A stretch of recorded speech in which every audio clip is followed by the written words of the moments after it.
The manacle bit into Elias Shelby's wrist before he even understood what was happening, and by the time his mind caught up with his body, he was already on his knees in the snow with a spear point resting against the back of his neck. "You are trespassing on clan-marked territory," said the voice above him, deep and resonant, carrying the particular authority of someone used to being obeyed. "That is a hanging offense in some camps. Be grateful mine is not one of them." Elias lifted his head, slow, careful, the cold biting through his elk-hide coat. The orc woman standing over him was enormous, easily a head taller than any man he'd known, and she filled out her fitted leather armor the way a blade fills its sheath, every inch of her purposeful, dangerous, and though he would not have admitted it in that terrified instant, breathtaking. Her tusks were small and neat, filed smooth at the tips, and her skin held the deep mossy green of the high pines behind her. Dark hair was bound back in a thick braid threaded with small bronze rings, Marshal's rings, he would later learn, one for every season she had held her post. Her eyes were amber, sharp as a hawk's, and they were fixed on him like he was a puzzle she intended to solve whether he liked it or not. "I wasn't trespassing," Elias said, his breath fogging in the thin mountain air. "I was tracking a wolverine that's been killing lambs on 3 separate homesteads. It came up through the pass. I followed the blood trail. I didn't know the boundary markers had moved." "They have not moved," she said. "You simply did not look for them." With respect, Marshal, he guessed at the rank from the rings, and something in her expression told him he'd guessed right. "I was more concerned with the 12 dead sheep than with a rock cairn." Her mouth twitched, not quite a smile, and she crouched down in front of him, spear still resting easy in one hand, close enough that he could smell leather and pine smoke and something warmer underneath, something that made his heart do an unwelcome, traitorous stumble even with a manacle biting his wrist and a blade at his throat only a moment before. "A hunter," she said, studying him the way she might study a track in fresh snow. "Alone, far from any homestead. Following something dangerous into orc land without so much as a bell to warn my scouts you were coming. I didn't think I'd need one, didn't think there'd be anyone up here to warn." "There is always someone up here," she said. "That is rather the point of a border, Elias Shelby." He blinked. "You know my name. Your name is stitched into your coat collar, Hunter. Did you sew it there yourself, or did someone who loves you do it, so you'd be easy to identify when they finally found your frozen corpse in a ravine?" There was something dry and needling in the way she said it, almost teasing despite the circumstances, and despite the cold and the fear thrumming under his ribs, Elias felt the corner of his own mouth lift. "My mother sewed it before she passed. Guess she knew me better than I gave her credit for." Something shifted behind the orc woman's amber eyes, some flicker of a feeling she didn't let all the way to the surface. She straightened, hauling him up by the chain between his wrists with a strength that made him stumble against her before he found his footing, close enough that he had to tip his head back to meet her gaze. "I am Dura Wildheart, Marshal of the Red Crag border camp," she said. "You are under arrest for trespass upon clan-marked land, Hunter. You will come with me to the way station, and there you will answer for it. And if I've got a wolverine to catch first, then you should have thought of that before you crossed my boundary stones." But there was no venom in it, only that same dry amusement, and as she turned to lead him down the slope toward a squat stone structure half buried in drifted snow, Elias found himself, against every ounce of good sense, glad that he had been caught. The way station crouched at the throat of the pass like something the mountain itself had grown rather than built, gray stone walls thick enough to withstand both winter and siege, a single chimney trailing smoke into the pewter sky. It was the last shelter before Red Crag Pass opened onto the high wilderness, a place where hunters, traders, and the rare desperate traveler stopped to warm themselves before pressing on, and where, apparently, an Orc Marshal now lived to keep watch over the border her clan had drawn generations before. Dura shoved the door open with her shoulder and pulled Elias inside after her, out of the wind, and only then did she unlock the manacle from his wrist, rubbing at the raw skin herself with a briskness that felt almost like an apology, though her face gave nothing away. "Sit," she said, nodding to a bench near the hearth. "You will not be going anywhere tonight regardless of what I decide to do with you. That storm front coming down off the peak will have the pass closed by dark. So I'm still your prisoner. You are still my responsibility," she corrected, and there was something in the particular weight she put on the word that made him look at her more closely. He did as he was told, mostly because his knees had begun to shake with the cold and the aftershock of adrenaline, and because there was something in the set of her shoulders that told him arguing further would accomplish nothing except wasting both their breath. The waystation's single room was simply but sturdily furnished, a long table scarred with knife marks, shelves of dried goods and folded furs, a rack of weapons by the door, and against the far wall, two narrow cots separated by a woven curtain that had clearly been rigged for a modesty the room hadn't been built to accommodate. It was, he realized, meant for a lone marshal to hold this post through the brutal mountain winters. And yet here she was, larger than life in a space built for solitude, moving through it with the easy confidence of someone who had made peace with being alone a long time ago. Dura set a kettle over the fire and dropped into the chair across from him, unbuckling the strap of her spear and leaning it against the wall within easy reach, a habit born of long practice rather than distrust of him specifically, he suspected. "Tell me about this wolverine," she said. He blinked, surprised. "You want to hear about it? I am the marshal of this border. If something is killing livestock and running through orc territory to do it, then it is my concern whether you are a criminal or not." She folded her powerful arms across her chest, tusks catching the firelight. "Speak." So he told her about the first homestead near Millbrook that lost 4 lambs in a single night, throats torn but the meat barely touched, more like the creature had killed for sport than hunger. About the second attack a week later, deeper in the foothills, where the tracks he'd found were wrong, too large for any wolverine he'd hunted before, the claw spread nearly the width of his palm. About the third, just 2 days past, where he'd found the print of something that walked on 2 legs some of the time and 4 the rest, and a low, wrong growl echoing down from the tree line that had put the hair up on the back of his neck in a way no ordinary predator ever had. Dura's expression had gone very still by the time he finished, and she leaned forward, elbows on her knees. "Describe the growl again," she said, low, rolling, almost like words trying to come out through a throat that wasn't built for them.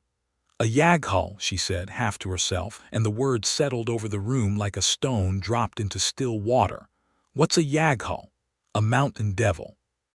My grandmother's stories called them that, half beast, half old god's curse, born in the deep caves where the mountain's blood runs black. They have not been seen this far south in 3 generations. If one has come down from the high caves, it is not hunting for sport, hunter. It is hunting because something drove it out, and things that drive a yaghal from its den are worse than the yaghal itself." The kettle began to whistle, and Dura rose to pour 2 cups of dark, bitter tea, setting one in front of him with more gentleness than her earlier severity had suggested she possessed. "So," Elias said carefully, wrapping his cold hands around the cup, "are you still planning to hang me for trespassing, or are we hunting a mountain devil together?" Her amber eyes found his over the rim of her own cup, and something warm and considering moved through them. "I have not decided yet," she said. "Perhaps both." He laughed before he could stop himself. A real laugh startled out of him, and Dura's mouth curved. Not quite a smile, but close enough that he felt it like a hand pressed flat against his chest. Night fell hard and fast in the mountains, and the promised storm arrived with it, howling down off the peaks and burying the way station's single window in a wall of white. Dura banked the fire high and set a pot of stew to simmer with dried meat and the last of a sack of turnips, and for a long while they sat in a silence that should have been awkward between a marshal and her prisoner, and yet wasn't. "You said you're a hunter and tracker," she said eventually, breaking the quiet. "For the homesteads. For anyone who will pay in coin or in trade, been doing it since I was 16. My father taught me before he died fever, not violence if you're wondering. I don't have much of a place of my own, just a room above the trading post in Millbrook and whatever the mountain gives me. No family left then. No. He said it plainly, without self-pity, because it was simply a fact of his life the way winter was a fact of the mountain. Just me and the wild, mostly. I like it that way, or I thought I did. And now. He looked at her, at the firelight playing over the strong planes of her face, at the easy, dangerous power in the way she sat even at rest, and something honest rose up in his chest before he could stop it. Now I'm not so sure. Dura went very still, and for a moment neither of them spoke, the fire cracking and the wind screaming against the stone outside, and the air between them had gone taut as a bowstring. "You should be careful, Hunter," she said quietly, saying things like that to an Orc Marshal who has your wrist chained and your freedom in her hands. Maybe I like the odds anyway. Something flared bright and fierce in her amber eyes, want and warning both at once, and she rose abruptly, turning to check the stew rather than answer him, though he saw the tension in her shoulders and understood he had struck something true. They ate in a silence that had changed texture, charged now instead of merely companionable, and when the meal was done Dura nodded toward the second cot. "Sleep. Tomorrow, if the pass has cleared enough, I will decide what is to be done with you. And the Yaghal." Her jaw tightened. "That, Hunter, is not a matter I intend to leave to tomorrow.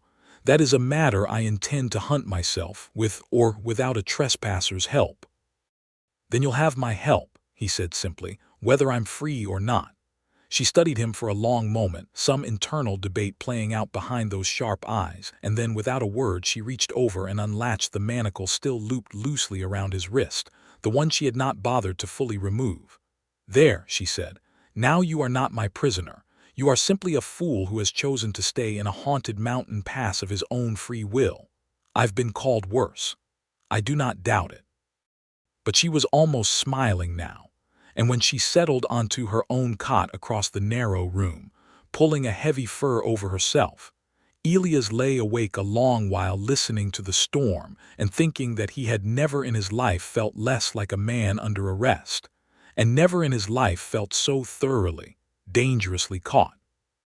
The storm broke by mid-morning, leaving the world outside scoured white and startlingly bright, and Dura was already awake and dressed in her fitted leathers by the time Elias stirred, sharpening a long hunting knife with brisk, practiced strokes. "Eat," she said, nodding to a heel of bread and dried meat laid out on the table.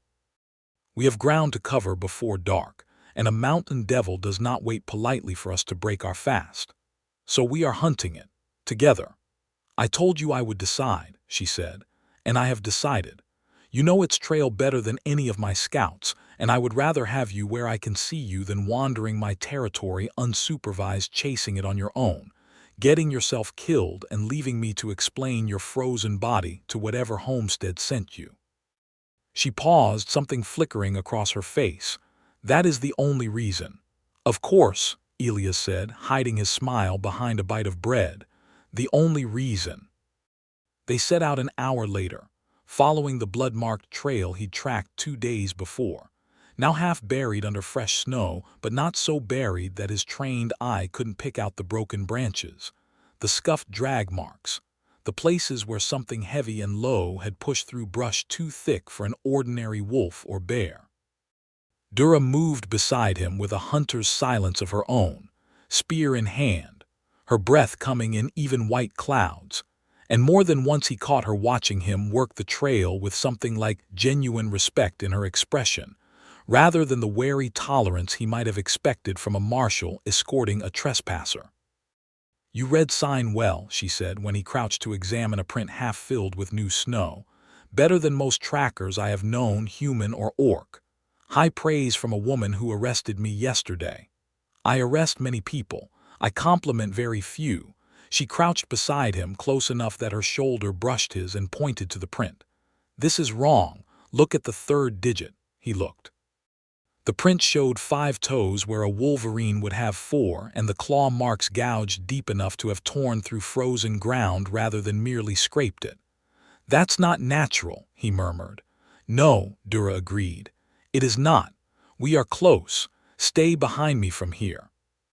"I don't need protecting, Marshal." She turned her head, amber eyes fierce and close to his. "Everyone needs protecting from a Yaghal hunter, even me. That is why we hunted together and not apart. Do not mistake my caution for doubt in your skill. Mistake it for exactly what it is." "And what is that?"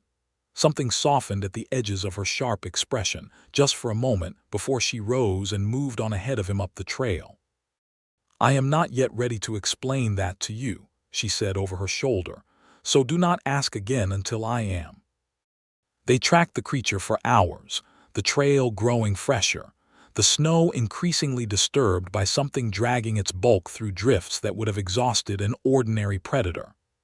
The mountain grew steeper, the tree line thinning as they climbed toward a shelf of gray rock overlooking a narrow ravine, and it was there, cresting a final ridge, that they found it. The Yaghal was crouched over the carcass of a mountain goat, and it was, Elias thought with a lurch of pure animal terror, exactly as wrong as its tracks had promised. It stood the height of a bear on its hind legs, but moved with a low, loping gait more like a wolf, its hide a mottled black-gray that seemed to drink the light around it, and its head too large, too heavy, crowned with a rack of antlers that looked half-grown into bone spurs rather than proper horn-swung toward them with eyes that glowed a sick, pale yellow in the shadow of the ridge. It rose to its full height and screamed, a sound that was not quite animal and not quite anything else, something ancient and furious and wrong, and Dura's spear was up and leveled before Elias had even fully processed what he was looking at. "Behind me," she snapped, and this time he did not argue. The Yaghal charged, snow exploding beneath its claws, and Dura met it with a roar of her own, driving her spear into its shoulder with a force that would have staggered a lesser warrior. But the creature barely slowed, swatting the haft aside and sending Dura stumbling back across the icy rock. Elias' heart seized in his chest as she went down on one knee, and without thinking, without any plan beyond the animal need to put himself between danger and the woman who had, in less than a day, become something he could not bear to lose, he was moving, drawing the long hunting knife from his belt and hurling himself at the creature's flank.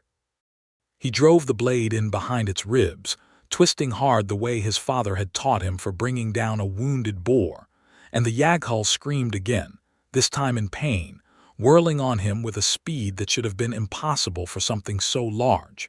Its claws raked across his shoulder, tearing through leather and flesh both, and the world went white with pain as he was thrown backward into a snowbank. "Elias." Dura's voice cracked across the ridge like a whip, and then she was there, standing over him, spear driving down into the creature's throat with the full weight of her fury behind it, again and again, until the Yaghal's monstrous body finally shuddered and went still, black blood steaming in the snow. For a moment there was only silence, the wind, and the ragged sound of both their breathing. Then Dura dropped her spear and fell to her knees beside him, hands already tearing at his torn coat to look at the wound, and the fear on her face was so raw, so unguarded, that it startled him even through the haze of pain. "You reckless, foolish man," she said, voice shaking. "You threw yourself at a Yaghal with a hunting knife. You were down," he managed. "I wasn't going to just watch. You could have died. So could you?" "That is different," she snapped, and then seeming to hear herself stopped, some internal wall crumbling visibly behind her eyes. "That is different," she said again, softer, "because I am the marshal of this border. It is my duty to face such things. You are—" She stopped again, jaw working, and something in her voice cracked wide open. "You are not supposed to matter to me this much after a single day, Hunter. And yet here I am, more frightened for you than I have been for myself in longer than I can remember." Elias, even through the pain radiating down his arm, felt something in his chest crack open too, wide and warm and terrifying in its own right. "Maybe," he said, "we don't get to choose how fast it happens." Dura looked down at him for a long moment, snow settling in her dark hair, amber eyes bright with something that was not quite tears but stood very close to them. And then, carefully, achingly gentle for a woman who had just driven a spear through a monster's throat.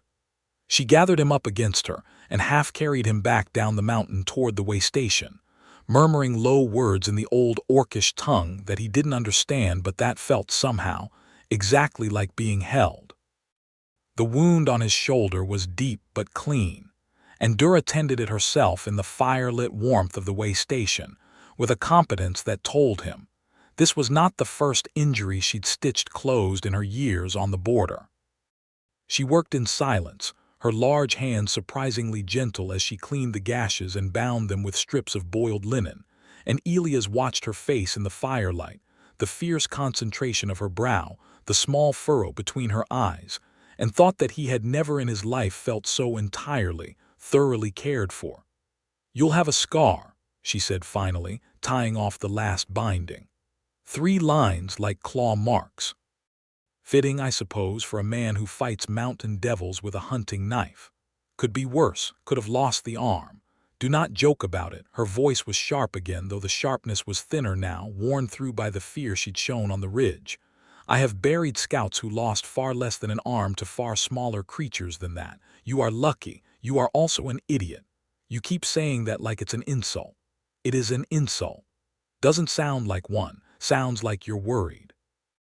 Dura's hand stilled on the linen bindings, and for a long moment she simply knelt there beside him, close enough that he could feel the warmth radiating off her, close enough that the air between them had gone thick and charged the way it had the night before either of them had admitted anything to the other. "I am worried," she admitted finally, quietly, amber eyes lifting to meet his. "I have been marshal of this border for 6 years, Hunter.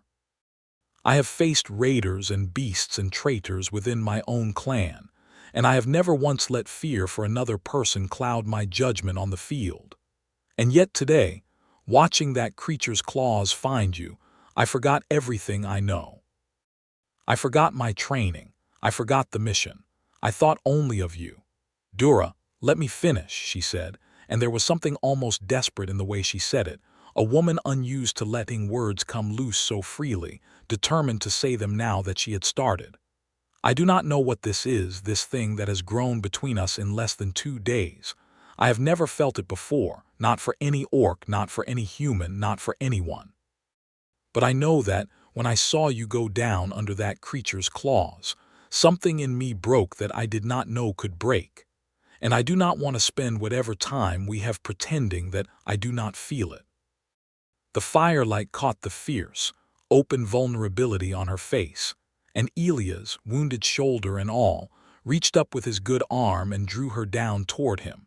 And she came without hesitation, without pride, without any of the marshal's authority that had first pinned him to the snow, only a woman, wanting. The kiss was fierce from the very first instant, hungry in a way that startled them both, her hand coming up to cradle his jaw with a gentleness that contrasted violently with the raw need in the press of her mouth against his.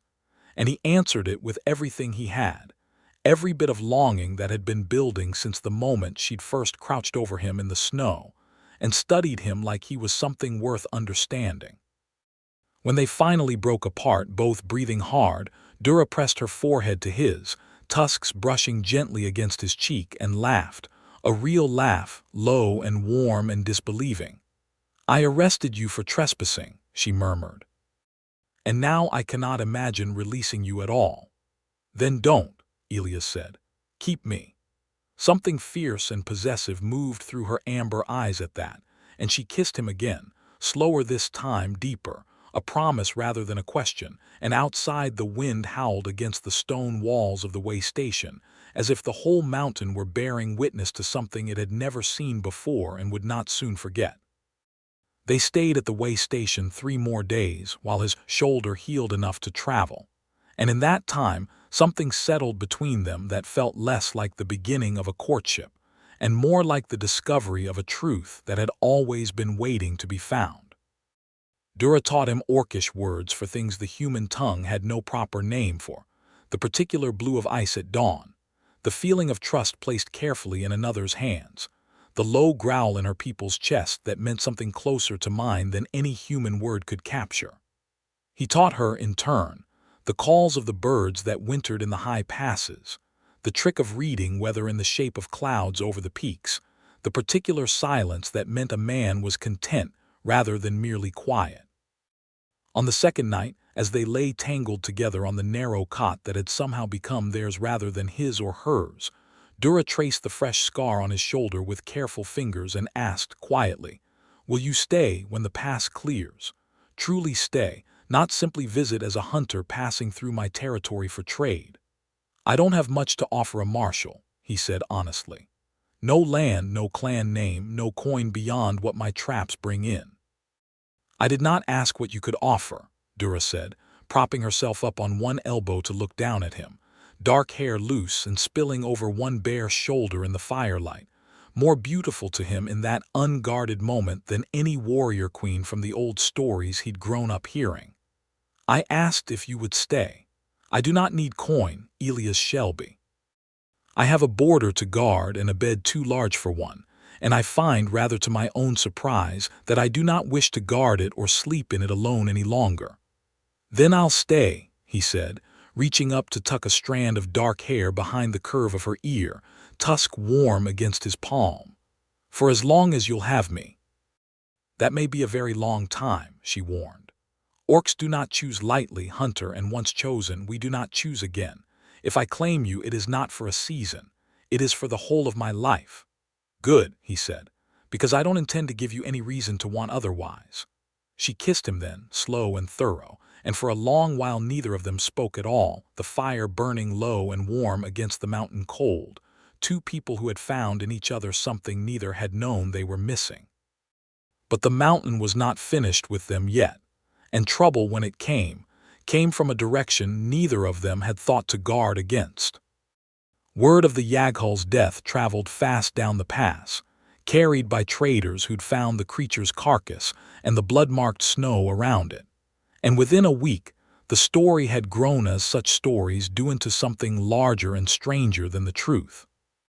By the time it reached Millbrook, the nearest human settlement to the border, the tale spoken in the trading post, and the tavern was of a monster slain by an Orc Marshal and a human trespasser working together. And the town, torn between gratitude for the dead beast and old suspicion of anything orcish, decided the safest response was outrage. Elias learned of it firsthand when he and Dura rode down together to collect supplies, and to formally close out the matter of his trespass, with the local magistrate Dura's idea, insisting that his record be cleared properly rather than left as a lingering charge, a gesture that had touched him more than he knew how to say. They arrived at the edge of Millbrook's Market Square on a clear, bright morning, snow crusted white over the rooftops, wagon wheels rutted deep in the frozen mud of the main road, and the moment the townsfolk saw Dura's tall green figure riding beside their own hunter, the square went silent in a way that made the hair rise on the back of Elias' neck. "Elias Shelby," called old Garrett Finch, the magistrate, stepping out from beneath the awning of the trading post with a look of deep unease on his weathered face. "What in the name of the mountain gods are you doing riding into town with an Orc Marshal at your side like she's your—" He didn't finish the sentence, but the way his eyes flicked between the two of them made the implication clear enough, and a murmur ran through the gathering crowd, some curious, some openly hostile.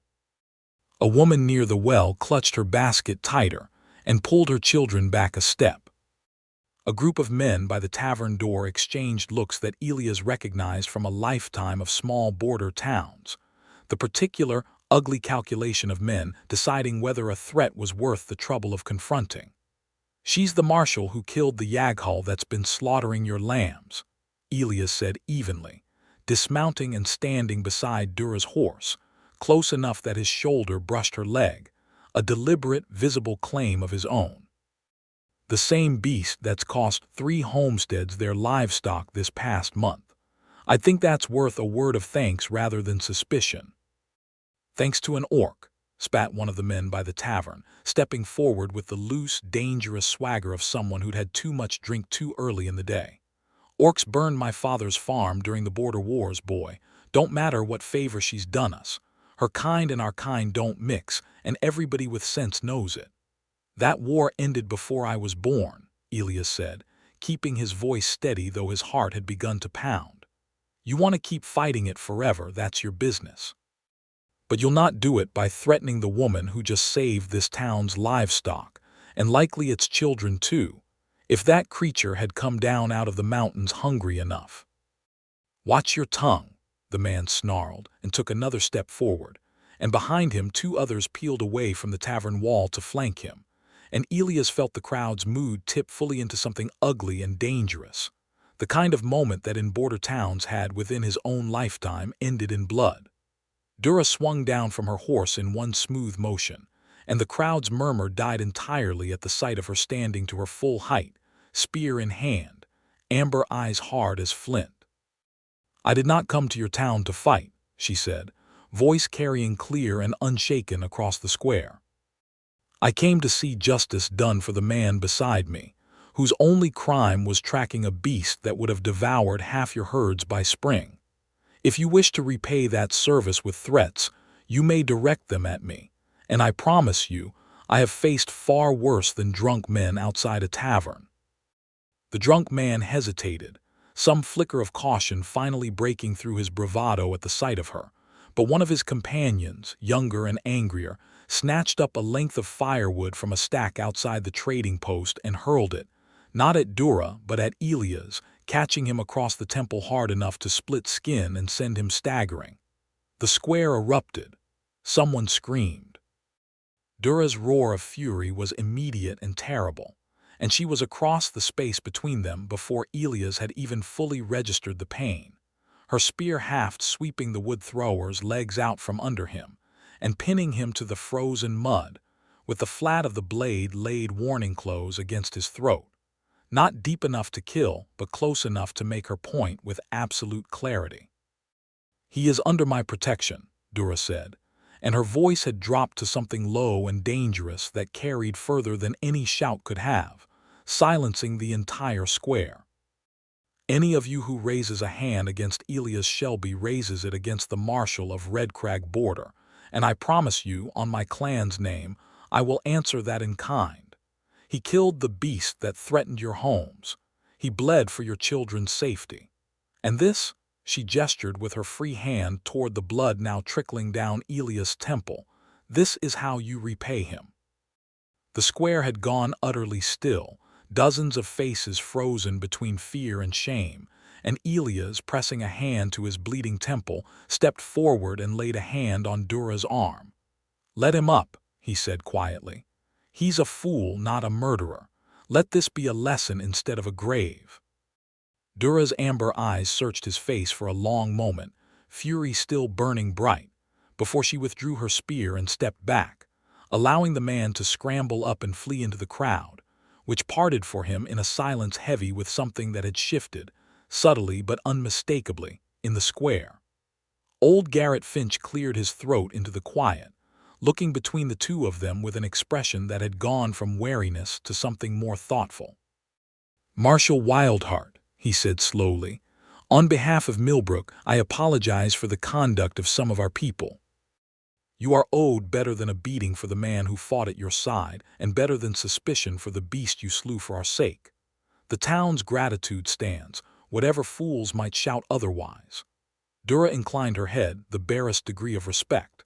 Then let it stand, she said, and let it be known that this man, she nodded at Elias, rides under my protection now, and any harm done to him is harm done to me and to my clan, and I do not forgive such harm lightly. The words rippled through the crowd, some faces still hard, but many others softening, exchanging looks of grudging reassessment. It was not forgiveness, not fully, not yet, but it was a beginning, and Elias, standing bloodied and shaken but held steady by the fierce, protective press of Dura's shoulder against his, thought that perhaps it was enough of one. They rode back up toward the pass in silence for a long while, the market square shrinking behind them into the white folds of the mountain, and it was only once they were well clear of the town that Dura finally spoke, her voice tight with an anger that hadn't fully burned itself out. I should have done worse to that man."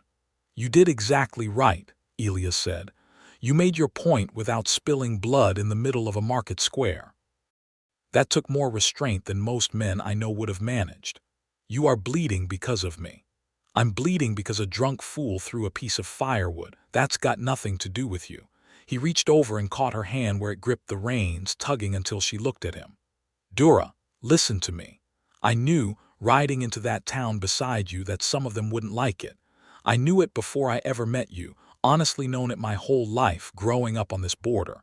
That's the world we live in. It doesn't change what I feel for you, and it sure as anything doesn't make me regret a single moment of the last week." Something in her rigid posture eased just slightly, and she turned her hand in his to grip it properly, her much larger fingers folding around his with a gentleness that never failed to undo him. "When I saw that would strike you," she said quietly, "I felt something in me that I do not have a word for even in my own tongue. Not merely anger, something closer to terror. I have fought battles, Elias. I have stood against raiders with blades drawn on every side and felt no fear at all for myself.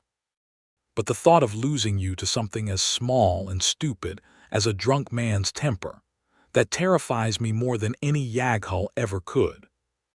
"Then we're evenly matched," he said, "because that's exactly how I felt watching that creature's claws come down on you."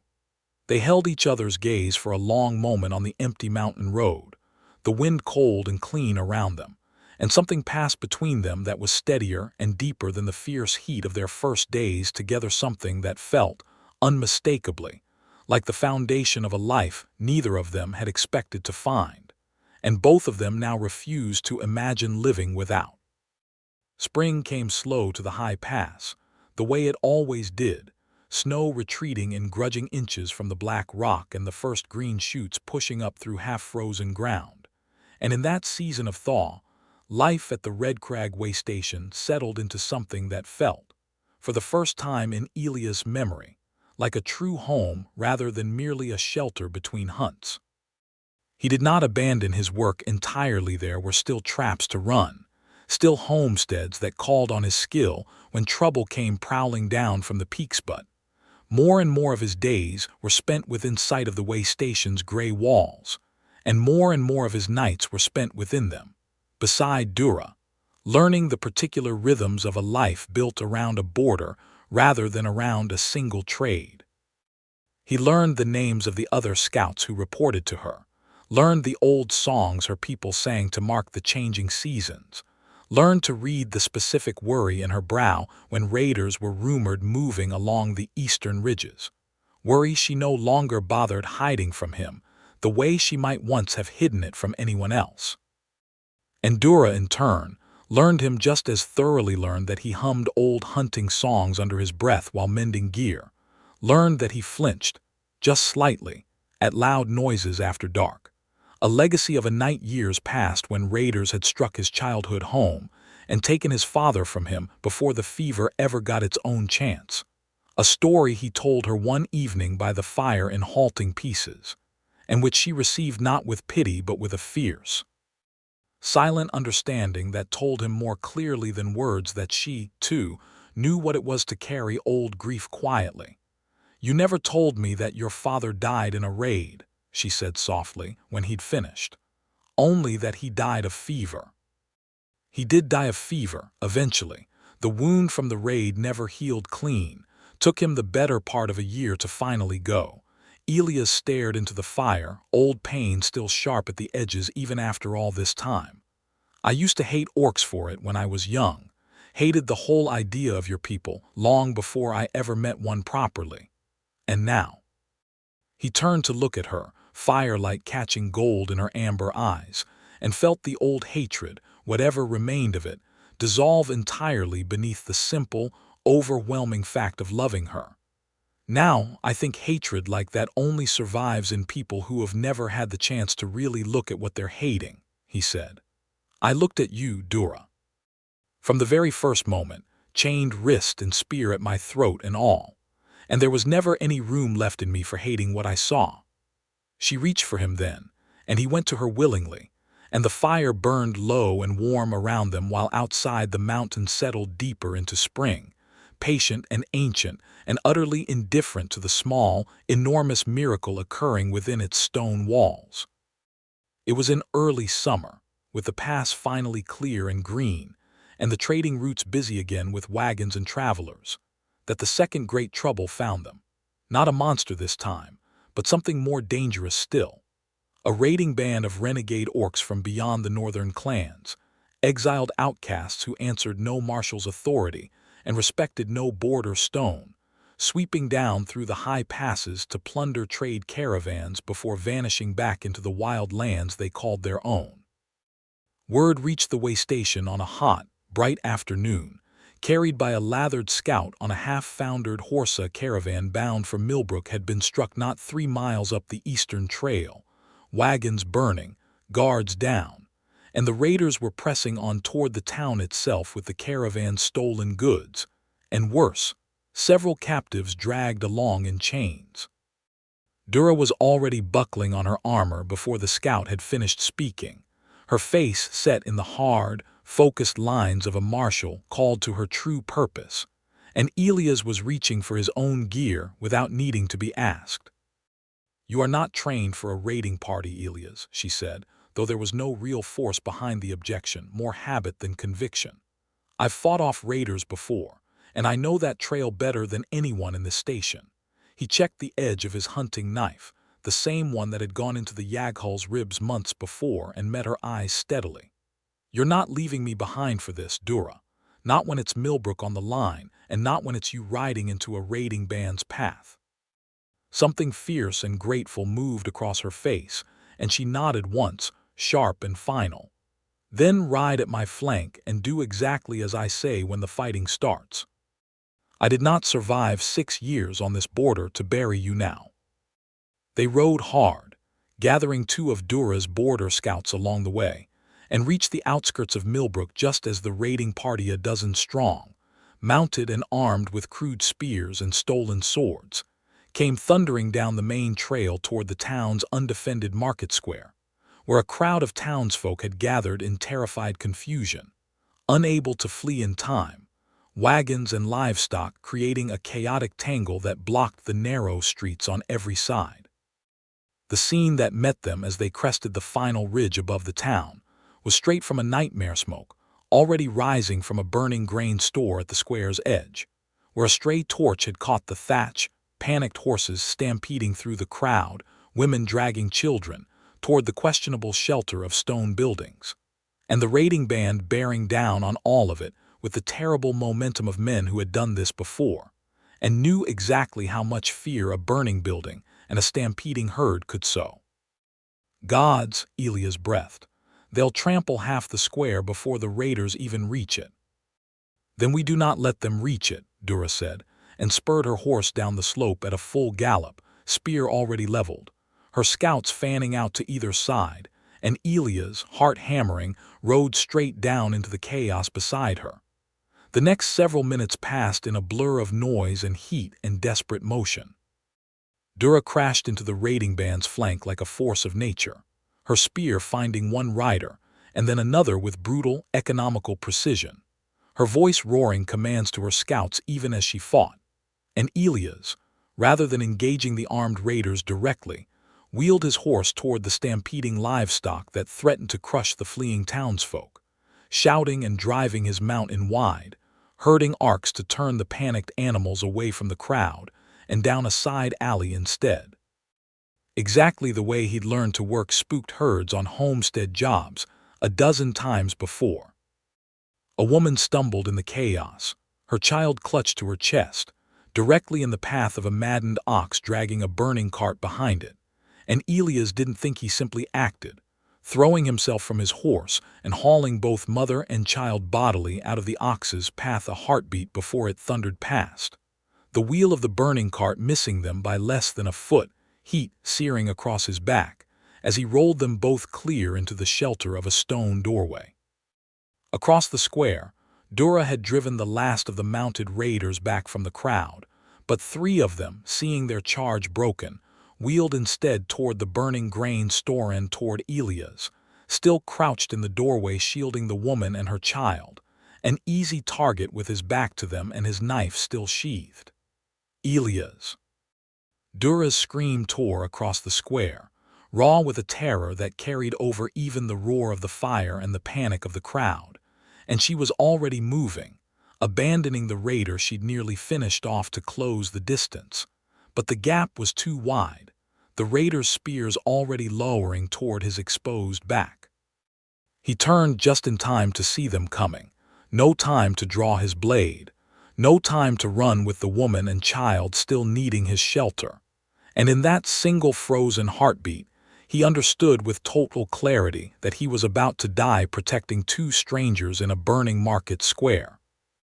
And then Dura was there, throwing herself bodily between him and the leading spear point, her own blade sweeping up to knock the weapon aside a bare instant before it would have found his chest, her shoulder taking a glancing cut meant for his heart, and she roared with a fury that seemed to shake the very stones of the square, driving the raiders back with a whirlwind of strikes until the last of them broke and fled, scattering back up into the hills with the remnants of their band. Leaving the burning grain store and the trampled square and the ringing, shocked silence of a town that had just watched its marshal bleed to save a human hunter's life in front of every single one of them. Dura, Elias was on his feet in an instant, catching her as her knees buckled, blood soaking through the leather at her shoulder where the raider's spear had caught her instead of him. "Dura, look at me, stay with me." "I am fine," she gritted out, though her face had gone pale beneath the green. "It is shallow, Hunter. Do not look at me like I am already dead. You threw yourself in front of a spear for me." "Of course I did," she said, as though it were the most obvious thing in the world, even through the pain, even with the townsfolk gathering around them in stunned, disbelieving silence. "Did you truly think I would do anything else?" The grain store fire was already being fought back by a bucket line of townsfolk who had shaken off their shock enough to act, and the crowd that gathered around Dura and Elias in the square's center was no longer wary or hostile, was something closer to awe. Dozens of faces staring at the Orc Marshal who had bled protecting a human, who had turned a stampede and a raid into nothing more than a bad afternoon through sheer unwillingness to let harm reach the man beside her. Old Garrett Finch pushed through the crowd, staring down at Dura's wound with an expression that had entirely shed its earlier suspicion. "Marshal Wildheart," he said, voice hoarse, "you saved this whole square. Saved my grandchildren, standing right there by the well, and you took a spear doing it, for a man half the town gave grief to not 4 months back." "He is not merely a man to me," Dura said, gritting through the pain as Elias pressed a torn strip of cloth hard against her shoulder to slow the bleeding. "He is mine, Magistrate Finch, and I will bleed for what is mine as gladly as I bleed for this town, and I would ask that from this day forward, your people remember that an orc's love is no smaller nor lesser than a human's, whatever the old wars taught you to believe." The square had gone utterly silent, and then slowly from somewhere in the crowd, someone began to clap a lone, hesitant sound at first, and then more voices joining it, until the market square that had nearly burned around them rang instead with the sound of a town's stunned, grateful, dawning respect. They carried Dura to the healer's cottage at the edge of town, and Elias did not leave her side for a single moment through the long hours it took to properly clean and stitch the wound, holding her hand through every wince of pain, murmuring low reassurances that had nothing to do with words and everything to do with the simple, unshakable fact of his presence. "You should not have thrown yourself in front of that spear," he said quietly, once the healer had finished and left them alone in the small, herb-scented room. "You would have died," Dura said simply, as though that settled the matter entirely. "You could have died instead." "Yes." She turned her head against the pillow to look at him, amber eyes steady despite the pain still etched around them. "And I would have counted it a fair trade, Elias Shelby, because a life without you in it is not a life I have any wish to keep. I told you once that when an orc chooses, she does not choose again. I did not understand when I said it quite how deeply true that would prove to be. You are not merely someone I love. You are the border I would defend with everything I have, the way I have defended this pass for 6 long years, perhaps longer if you will let me. Elias, throat tight with an emotion too large for easy words, leaned down and pressed his forehead to hers, breathing in the mingled scent of herbs and leather in her, the woman who had arrested him for trespassing and then refused in every way that mattered to ever release him again. "I'm not going anywhere," he said. "Not now, not ever. You've had me since that first night in the way station, Dura. I just didn't have the sense to say it out loud until now." She smiled then, tired and pained and radiant all at once, and reached up with her good hand to draw him down into a kiss that tasted of relief and promise both. And outside the small healer's cottage, Millbrook's Market Square slowly quieted into evening, the fire long since put out, the raiders long since fled, and something old and bitter between humans and orcs quietly, permanently beginning to mend alongside the wound in the marshal's shoulder. Dura's recovery took the better part of a month, and Elias stayed with her through every day of it, splitting his time between the way station and the healer's cottage in Millbrook. And in that month, something remarkable happened that neither of them had fully anticipated. The town, having watched their marshal bleed to protect one of their own, began to extend a cautious, growing welcome to her that went well beyond mere gratitude. Children who had once hidden behind their mother's skirts at the sight of her began waving from doorways when she passed. The trading post keeper began setting aside the particular blend of mountain tea she favored. Even old Garrett Finch, gruff and set in his ways, took to greeting her by name rather than by title when their paths crossed in the square. It was not the end of all prejudice. There remained those in the town, and in the wider valley beyond it, who still eyed her with old suspicion, who muttered about the wisdom of a human and an orc binding their lives together. But it was a beginning, real and visible, built not on speeches or decrees, but on the simple, undeniable fact of a marshal who had bled in their market square to save a hunter she loved, and a town that had, however slowly, however grudgingly, begun to understand what that meant. By the time high summer had settled fully over the mountain, Dura's shoulder had healed clean, leaving a scar not unlike the one on Elias' own, and one warm evening, as they sat together on the flat rock above the way station watching the sun bleed gold and crimson across the peaks, Dura reached into the pouch at her belt and withdrew something small and bronze, a ring. He realized, plain and unadorned, but clearly old, clearly precious, worked in the same style as the marshal's rings threaded through her braid. "This belonged to my mother," she said, turning it over in her large, careful fingers. "She wore it as a mark of choosing in the old way of my clan, long before the wars, long before the borders and the mistrust that came after them. It is not a human custom, and I do not ask you to understand every part of what it means. But I would ask you to wear it, if you will have it, as a mark that you are mine, chosen and claimed, for the whole of my life and however much of yours you are willing to give me." Elias, throat too tight to speak for a long moment, took the ring from her palm and turned it over in his own hands, feeling the weight of it, the history of it, the enormity of what she was offering him.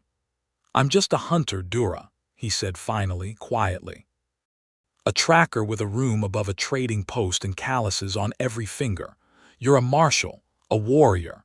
You could have chosen anyone, any orc warrior from your own clan, any human lord looking to make peace across the border with a marriage of convenience. Why me?" Dura reached out and cupped his face in both her hands, amber eyes fierce and warm and utterly certain in the fading light.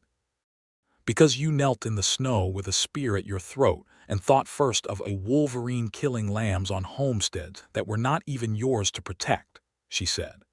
"Because you threw yourself at a mountain devil with nothing but a hunting knife to save a marshal you had known for less than a day. Because you rode into a burning market square to save a stranger's child, and you looked at a town that had thrown wood at your head and chose to protect them anyway. I have met warriors with greater strength than yours, Elias Shelby, and lords with greater wealth, and clan sons with prouder names. I have never met anyone with a heart as steady and as brave as yours. That is why you. It has only ever been why you, since the very first moment I saw you kneeling in my snow." He kissed her then, fierce and grateful and overflowing with everything he had no words adequate enough to say. And when they finally broke apart, breathless, foreheads pressed together beneath the darkening summer sky, he slid the ring onto his own finger and felt something settle into place inside his chest that had been missing, unnamed, for the whole of his life before her. "Then yes," he said. "Whatever this means, in whatever way your people mark it, yes. I'm yours, Dura. I have been since the moment you dragged me up out of that snow." Word of an Orc Marshal's claiming was not something Millbrook's Valley had ever witnessed, not in living memory. And yet when Dura sent word through the trading post that she intended to hold the old claiming right at the way station come the first frost of autumn, the response that came back surprised them both, not scorn, not refusal, but curiosity, and beneath the curiosity, something like the town's own quiet blessing. Offered in the form of baskets of preserves and bolts of good cloth left at the way station door by families whose names Elias barely knew, families whose lambs had once been saved by a dead Yaghal, whose children had once been pulled clear of a stampeding ox, whose marshal had bled in their square and asked for nothing in return but the freedom to love a man they had once distrusted. The right itself, when the frost finally came crisp and silver over the high pass, was simple by the standards of grand human weddings Elias had heard tell of in market town stories. No great cathedral, no lords in attendance, no feast that lasted 3 days. It was held on the flat rock above the way station where Dura had first offered him her mother's ring, with a handful of her fellow scouts standing witness on one side, and remarkably, a small cluster of Millbrook folk who had made the climb up the pass on the other, old Garrett Finch among them, along with the healer who had stitched Dura's shoulder, and the woman whose child Elias had pulled clear of the burning cart, her boy now perched on her hip and watching with wide, solemn eyes. Dura stood before him in the fading autumn light, still in her fitted leathers, spear set aside for the occasion but the bronze ring still threaded through her dark braid, and one of her senior scouts, an old orc woman named Kessa with silver-streaked hair and a voice like grinding stone, spoke the old words of the claiming right in a tongue Elias only half understood, though he understood well enough the moment Dura reached out and pressed her palm flat against his chest, over his heart. And he mirrored the gesture, pressing his own hand against the fierce, steady beat of hers. "By blood and border and the choosing of my heart," Dura said, her voice carrying clear and unshaken across the mountain air, in the human tongue now so that every witness gathered, orc and human alike, might understand her fully. "I claim you, Elias Shelby, as mine before my clan and before your people both. Not as prisoner, not as trespasser, as the man who taught me that love does not ask which side of a border it was born on, only whether it is true. I will guard you as I guard this pass with everything I have, for as long as I live, and I will never again let you go." "And I claim you," Elias said, voice thick but steady, amber eyes bright with unshed tears above him, the mountain wind cold and clean and full of the particular scent of pine and coming snow that he would forever from this moment forward associate with home, "as mine, Dura Wildheart, marshal of this border, fiercest, bravest, most stubborn woman I have ever had the good fortune to be arrested by. I don't have a clan name or a lord's title to offer you, but I have everything I am, and I give it to you gladly, for however many winters were given on this mountain together." Kessa raised her voice in a final blessing, old and rolling and full of syllables that seemed to echo off the surrounding peaks themselves. And then Dura was pulling him into a kiss that tasted of frost and joy, and 6 years of solitary watches finally, gloriously ended, while behind them the small gathered crowd orc scouts and human townsfolk both broke into applause and rough, delighted cheering that rang out across the mountain pass and rolled away down toward the valley below, carrying with it the news that would travel in time the whole length of the border, that an Orc Marshal had arrested a trespassing hunter and had refused in the end to ever let him go. They spent that first night as bound partners in the way station that had been the site of his arrest, and in its own strange way, the beginning of everything that followed.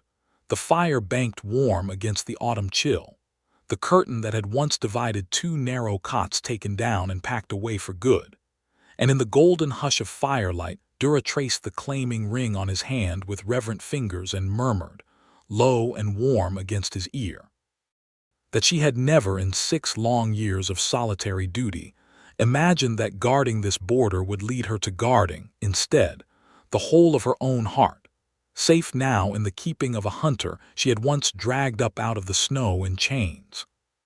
"No regrets, Marshal?" he asked, smiling against her shoulder. "None," she said. "Only gratitude that you trespassed exactly when and where you did, Elias Shelby. I intend to spend the rest of my life making certain you never wish to leave my custody again." "I never will," he promised, and meant it with the whole of his heart. And outside the way station's thick stone walls, the first snow of the season began to fall soft and silent over Red Crag Pass, blanketing the mountain in white, sealing them both into the warm, fire-lit safety of a home they had built together out of frost and fear, and a love that had refused, from the very first charged moment, to be anything less than absolute.